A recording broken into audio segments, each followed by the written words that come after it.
how do you leverage the momentum in the thing that's your strength to pick up momentum in the weakness? There's something about crushing one of these pillars of life. So if you get to the point where you're the top 1% of health, the top 1% of wealth, and the top 1% of love, being in love, in your own unique flavor, you're 1 in a million. That is a much harder road than someone who's like, I just want to be really good at one thing. Next Level Nation, welcome back to another episode of Next Level University, where we help you level up your life, your love, your health, and your wealth. We hope you enjoyed our latest episode number 1436, How to Transition More into Your Dreams. Alan is taking a sip of his drink off camera because we're trying to improve our audio quality. Me squealing in your ear at the beginning because I was laughing so hard probably doesn't help. And now I'm crying.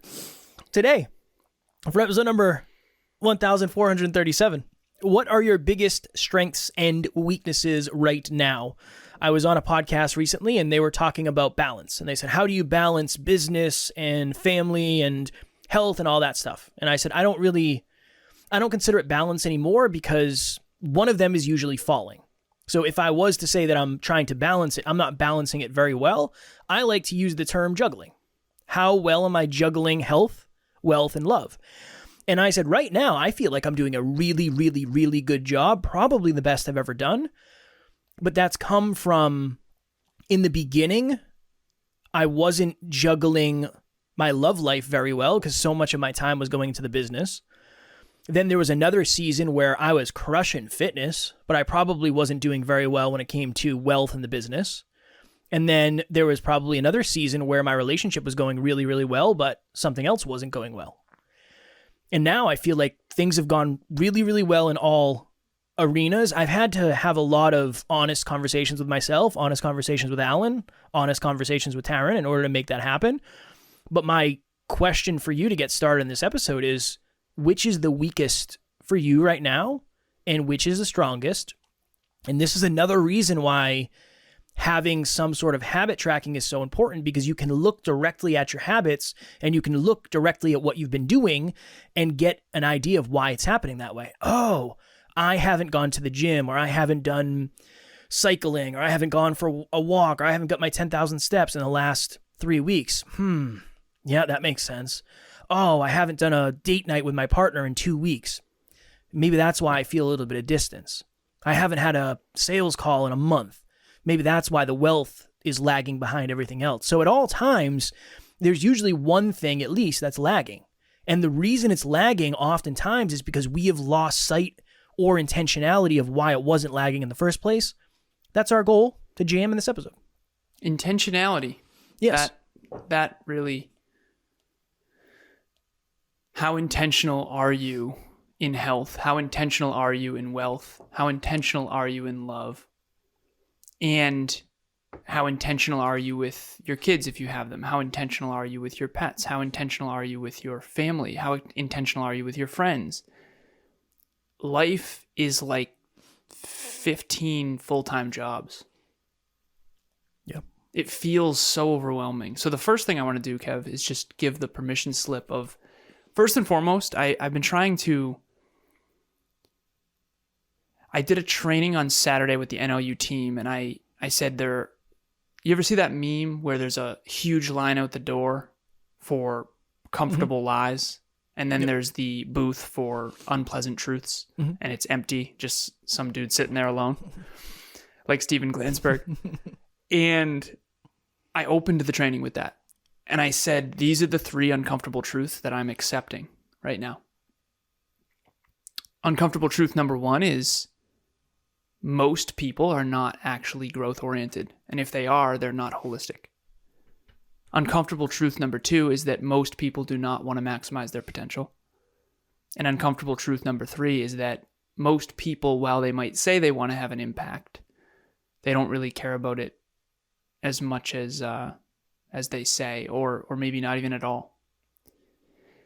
Now, if you're listening to this, you care about self-improvement, you care about holistic self-improvement, you care about health, wealth, and love. Otherwise, you wouldn't be listening. If you don't care about health, wealth, and love, you wouldn't be listening. If you don't care about growth, personal development, self-improvement, you wouldn't be listening. So since you are, we got to talk about this conversation of how hard it is to be well developed in all three areas. I'm going to define them. I have a picture of a tripod in front of me, and I think of it like that: health, wealth, and love. Health is physical health, mental health, emotional health, and spiritual health. Wealth is how you earn your money. In other words, how much do you love what you do? How much you earn, and if that's increasing or decreasing. And then where you invest that money, where you spend that money. And then love is your intimate relationship, your friends, your family, your mentors, your mentees, your clients, your colleagues, your acquaintances, your kids. Not necessarily in that order, but I was talking to Amelia the other night and I said, sweetheart, I'm so overwhelmed. We're trying to be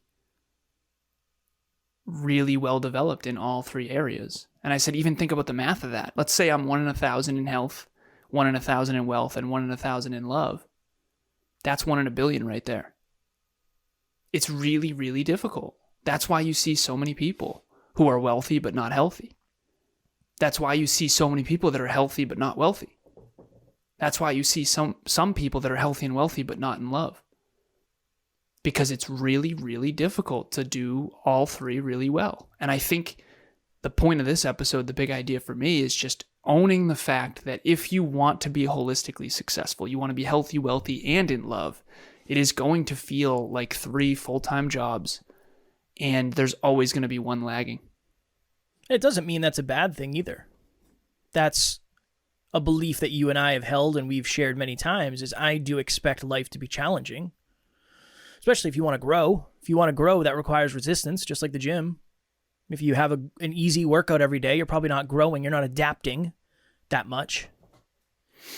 And then the further conversation is, I asked Alan this question today because we were doing some behind-the-scenes business masterminding.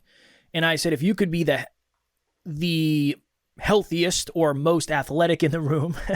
It's funny when you go off screen to do your drinks now. I feel like I'm talking to nobody. That's how it was in the beginning.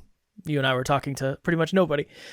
If you could be in a room and you could be the most athletic, health, if that's what you define as health, you could be the most wealthy, whatever that means to you, or you could be the most deeply in love. What would you choose? That's a really good question to ask yourself, because it's going to help create the understanding of what's the most important. Then the question is, okay, why is number two, and why is number three? If one of the reasons say you're weak in health, if one of the reasons is you have a negative relationship with your body, or you have a negative relationship with fitness or whatever it may be, okay, that's something worth unconditioning. If the weakest right now is wealth, and one of the reasons is you think money is bad, or you villainize people who have money in the past, that's going to be an issue. What was your answer?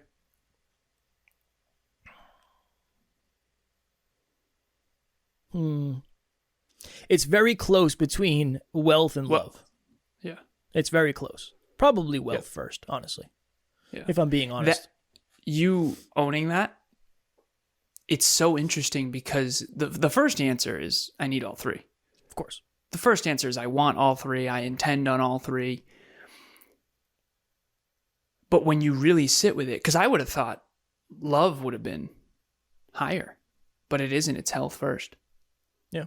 Health, wealth, or love. So let's do that with all the listeners.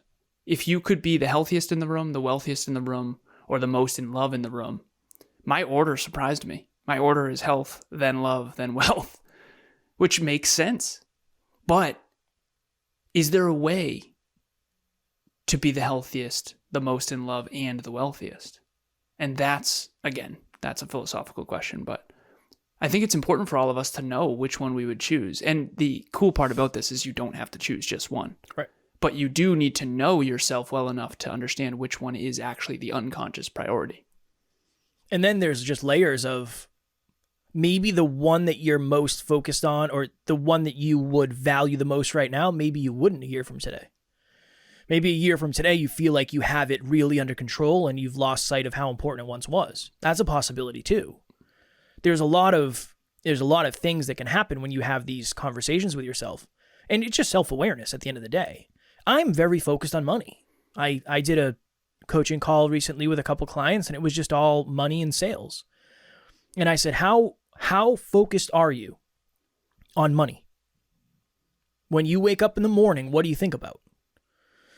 And one said, I think about going for a walk, and the other client said something else. And I said, that's all. I'm not going to make that wrong. I'm not saying that's wrong. But if you want to make more money, you have to be more intentional with your thoughts around money. Just like if you want to save more money, you're going to be more intentional with, do I really need that coffee? Do I really need Burger King for the second time this week? In my case, occasionally. It creates the yeses. It creates the nos. It just puts on your radar the things that are most important. And what happens, Kev, is we focus on one of the three, health, wealth, or love, and then it starts to flourish. Yeah. But one of the other pillars, one of the other legs of the tripod starts to fall. And so Kevin and I talked last week about how I threw my back out. And I'll tell you what, health has been my number one focus every day since. Just how do I get fully back to fully functional? I want to be able to play basketball. I want to play soccer. I want to be able to run, jump. I want to be in the gym. I took a week off of weight training. This is the longest I've not weight trained in 8 years. And I just care so deeply about weight training. So deeply. I feel so unfulfilled without it. So for me, health is more focus right now because I neglected it. That's the irony. And again, neglected is a spectrum. It's not like I fully neglected it, but it's definitely business has gotten most of the focus. And then the other conversation is, how do you leverage the momentum in the thing that's your strength to pick up momentum in the weakness? There's something about crushing one of these pillars of life. If you're crushing health right now, I'm willing to bet it would be easier for you to habit stack something on top of the fact that you're already crushing it. Mm-hmm. And you're feeling good. You're building self-trust. You're building consistent habits. You're building a routine. You're building an expectation of yourself. Then I think it's a little bit easier to say, okay, I've gone to the gym or whatever it is in your case, whatever is the strongest. I know I've been Jeffing in this, and for those new listeners of the and members of the NLU family, Jeffing means to screw up. I've been Jeffing. It's a nicer business form of effing. Yes. I've been Jeffing the business. Well, there's no reason I couldn't, at the end of my workout, walk on the treadmill for 5 minutes and send a message to a potential client. I mean, I could do that. Right. Or, well, I feel like I'm making a lot of progress in health. I've been way more mindful about my food choices. I've been getting rid of junk food. I haven't been eating that as much. There's no reason I can't cook dinner for my partner and I this week and make it a double stack. We'll double stack that. It's positive in health and it's positive in love. There's no reason, right? Because it'll be a little bit easier. I find that. Have you seen that with clients where one pillar starts to speed up and then they're able to leverage that for the other two? What's going on, guys? My name is Austin, and I've been working with Kevin for a few months now. If there's one thing that I find super valuable is his expertise on how to position the podcast to the right audience and fit the content into the overall business plan. And frankly, when we work together, he challenges me a lot. There were some tough conversations that he initiated with me so that I can really grow in the business. Besides the coaching part, the editing team does amazing work with editing and show notes and staying on top of all communications. Overall, my experience working with Kevin has really been top-notch. I would say what I see more often is I had one client who was making like $4,000 a day and she was crushing it, but her health started to go and her relationship with her kids started to go. I see more, and maybe this is just because in my coaching, I'm focused on whatever the goal is. I help them focus on the things that are going to get the goal. And then there's always cons to that. Always. And the cons are what the leg that falls. Because this person has 4 children. If you don't focus on being on the motherly stuff and you focus entirely on growing your business, of course there's going to be. If you do that long enough. I think by the time we realize the plane is crashing, it's already got momentum downward. And I think that's why these assessments are so important. Even just checking in right now, health, wealth, or love, which one's the lagger? There always is. Like, you could answer, I can answer. That's a tough one for me, honestly. I feel really balanced, the most balanced I ever have in terms of this. There's one that's lagging. Probably health, but from the perspective of I haven't been getting really good sleep lately. There you go. That would be the biggest one. And we haven't even talked about standards. So your standards come into this. If you have level 10 standards, for lack of better phrasing, this is next level university. If you have a level 10 standards for the sleep, of course you're going to feel like it's lagging. Yeah. I don't think you can have level 10 standards in everything. I used to think you could, but as I got older and more pessimistic, I've realized that that's not. Can't you have level 10 standards, but just be very frustrated all the time? Yeah, if you want to live a life of frustration. Right. I don't know how healthy I would say you could do like a 10, a 9, and an 8. And you have to, and then the 10, you set a new bar for yourself once you get to the next level, and then the 9 is more than the old 9. If it's a sliding scale. Do you want to explain sliding scale? I don't fully know. I've never known how to fully explain it. Same. It's just something I use, but yeah, I don't even know. You want me to Google it? I'm going to try real quick. Yeah. I'll look it up while you do it. All right. Imagine health, wealth, and love. Let's say my health is a 10 out of 10, my wealth is a 9 out of 10, and my love is an 8 out of 10. And I start to notice that my love life isn't as optimal, isn't as focused on as I want it to. And let's say Emilia comes to me and says, honestly, you just did Next Level Live. The business is great, but we need some more. I don't feel as emotionally connected. Okay. Now all of a sudden, I'm going to overly focus and probably overcorrect, for lack of better phrasing, to focus on my love life. Now, the 8 becomes, let's say, a 9 and then a 10, and then it switches. Now all of a sudden, love is the 10, health is the 9, and wealth is the 8. And then that keeps happening. But sliding scale. This is going to be hard to explain, but now imagine I'm 35 years old, 36 years old, 2 years from now. My old 8 could be, or my old 10 could be my new 8. Because I've become more capable. It's kind of like, let's say you score 50 points in college basketball versus high school basketball. It's not the same 50 points because college basketball is way harder, if that makes sense. That's the best I got. It's a tough one to explain.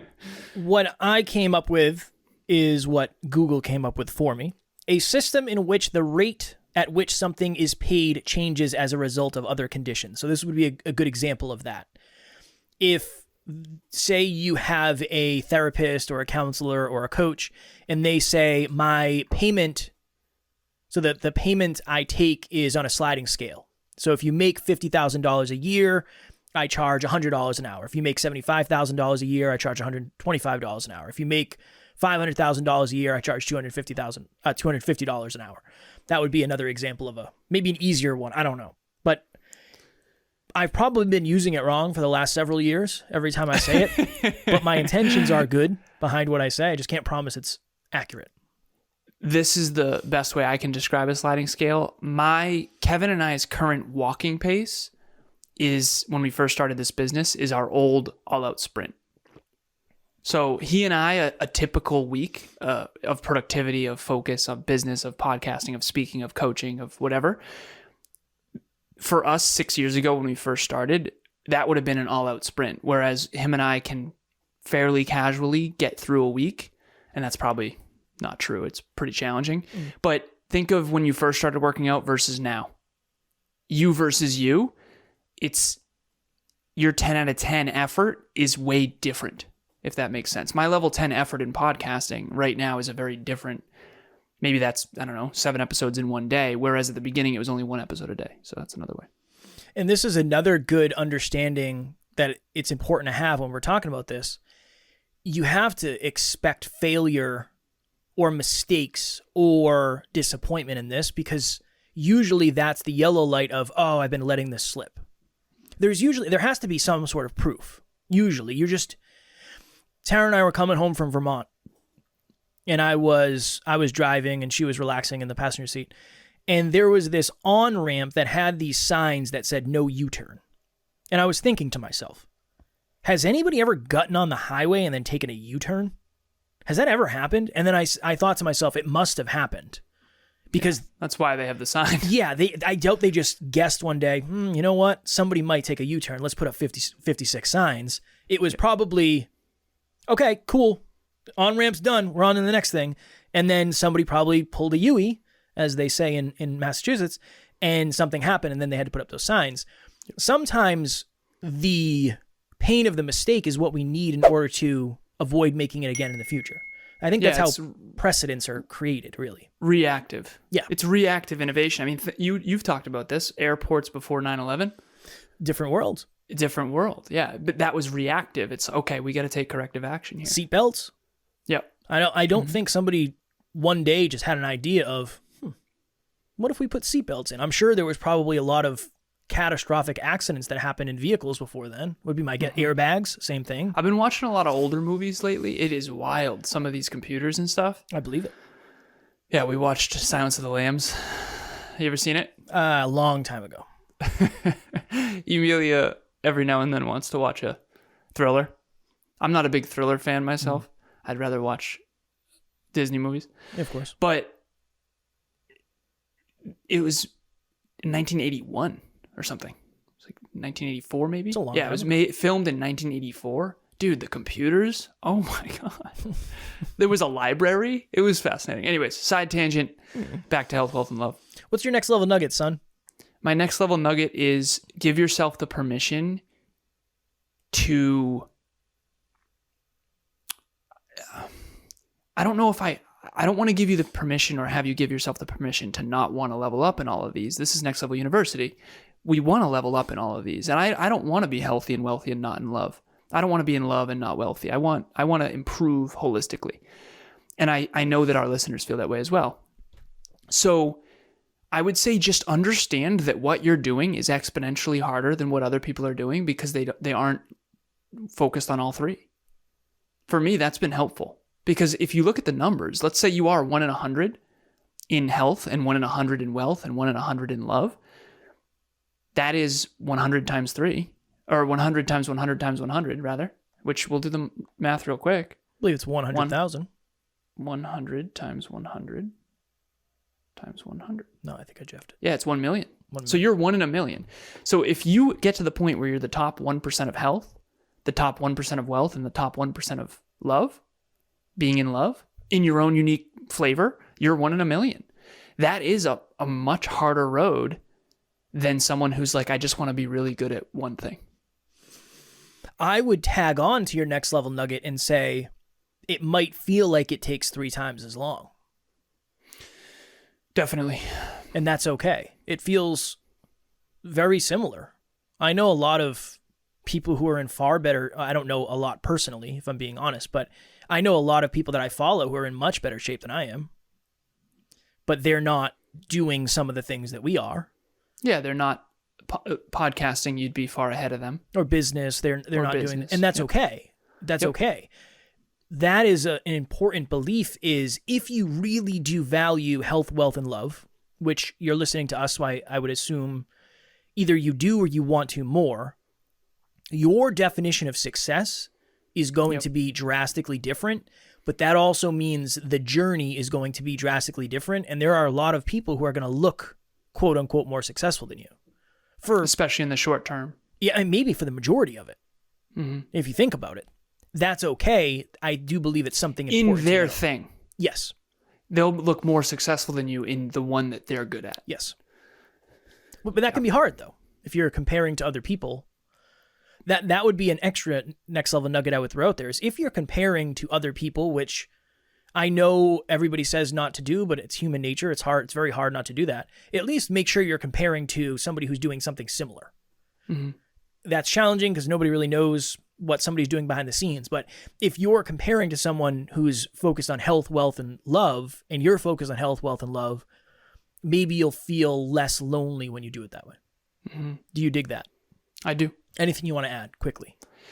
If you, to your point, that's a very good point. If you are a mother of 4 children and you run a household, don't compare to someone who is 22, has no kids, and has all the time in the world to work out. Yeah. It's just not a fair comparison. Make sure your comparisons are fair. We've done episodes about that in the past. It's very important because when I was doing fitness modeling, fitness coaching, fitness competitions, I'm comparing to that version of me as this business owner, and it just sucks. It sucks because I had way more time. I was working out 3 hours a day, you know? The good old days. The good old days, yeah. But if we compare business to business, right, I was way less successful back then in a wealth sense. Next Level Nation. If you are listening to us, then you are probably into health, wealth, and love. So first of all, thank you for listening to this episode.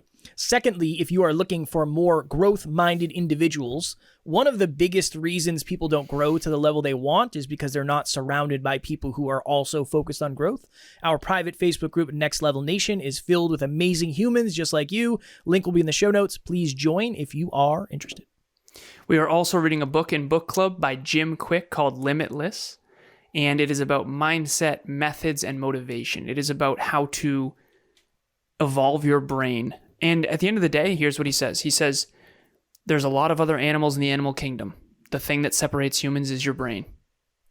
We're not the strongest, we're not the fastest, we're not the best swimmers, we're not the best at anything except for innovating, except for thinking.